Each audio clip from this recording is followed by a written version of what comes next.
had been a resistor with a value of 3 ohms, you would have done 0 minus A over 3. So it's the exact same procedure. Okay, so I've got two differential equations. These differential equations are called coupled differential equations because this equation depends on A and B, and this equation depends on A and B. So it's not like I have one equation here that involves B and one equation here that involves A. Okay, so the strategy to solve these is a lot like what you would do with algebra. What do you do if you have a tangled set of algebraic equations like x plus y equals 2, x minus 2y equals 5? What might you do to solve, Isaac? I could look at it as a system, and what you're doing with that system would be one of several approaches. What approach might you use? Get rid of the x. Solve for x, plug it in there. I was going to say get rid of the x. Yeah. Okay, so let's solve for x. X equals 2 minus y.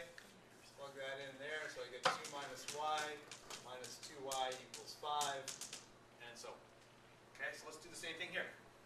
Let's solve for one of the variables. Let's take the second equation and solve it for a, and then plug that into the top equation for a. Okay, so we'll take the bottom equation and solve it for a. Can you solve for B? I'll solve it for a. But then you have to plug it in twice. There's only one B. Well, if I solve b will be complicated because b Sure has a thing. derivative Yeah. and a non. Yeah. It'll be easier for me to solve this for a. Yep. So we'll solve it for a, which is 3 dB dt plus b over 2 times 2. Now I did a couple algebraic steps all at once. I moved this over, I moved a b over 2 over, and then I'm left with an a over 2. I then have to multiply both sides by 2, and I get this, which is 6 dB dt plus b equals a. So I rearranged that second equation for a. Bless you. I now put it back into the first equation. Before I plug it back in, I think I'm going to simplify the first equation just a touch if I can. This top equation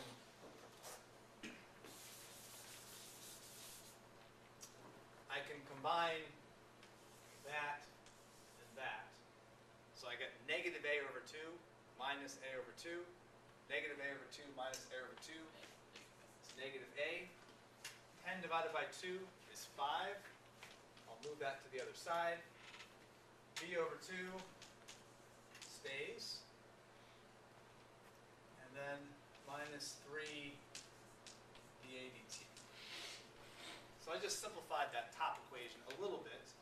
Now I'm ready to plug this into there.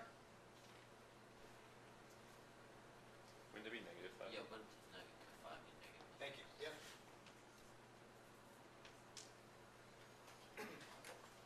Yep. I'm not sure I even did 20 things since my last mistake. But okay, so now I'm going to plug that into that top equation. I'm going to erase my original nodal equation so up on the board, so I have space to plug that in. It was only 17 things. What? There's at least 17 I almost made it. All right, so I plug this in there. I get negative 6 dB dt minus b. So that was negative a. Negative a would be negative that stuff. Plus b over 2 minus 3 dA dt. Maybe I'll just write that out as an extra step. So d dt of 6 dB dt plus 6 is negative 5. Do I have all of these so far? Sean? Where did that plus 6 come from? Plus B? My error rate seems to have gone up. Every 2 things I make a mistake. So I just copied the 6 dB dt plus b back there.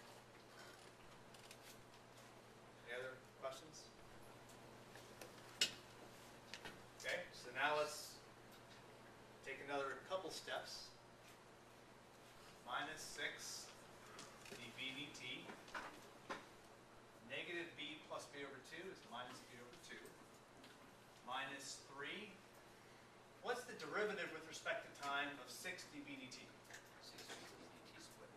Yep. Well, I mean, dt And then the 3 times the 6 gives me 18 dB dt squared. So the derivative with respect to time of a derivative with respect to time is a second derivative. ddt of ddt gives me d squared b dt squared. The 3 times the 6 gave me the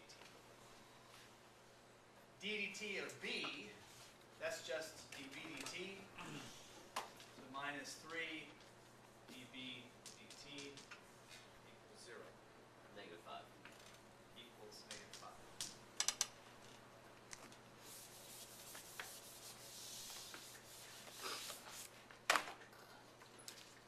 Okay, which is -18 d squared b t squared.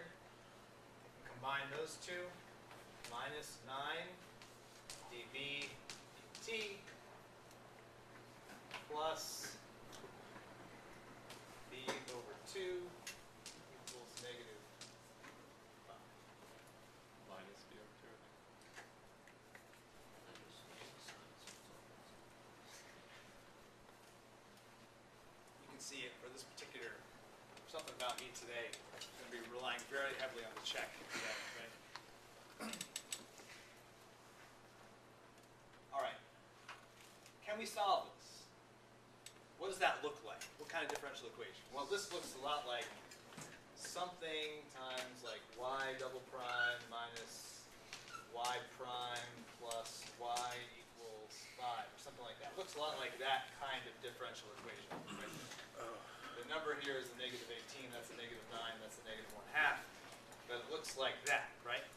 So we Something go like that-ish. m squared minus 2m plus n. Yeah. One. Yep, so we can know the solution is going to be an e to the something, e to the mt. And then we solve for our m's.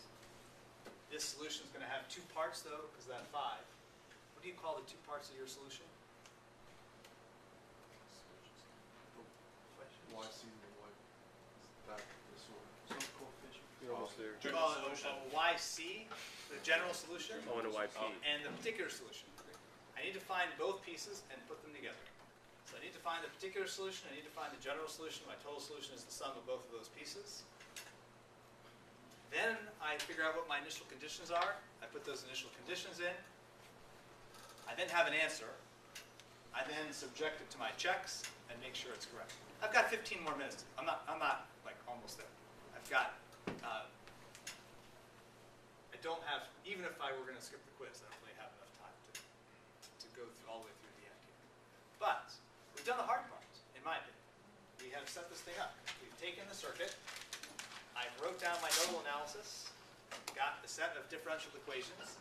I've taken that set of differential equations, which you might not have done yet in differential equations class, taken a coupled set, turned it into just one differential equation.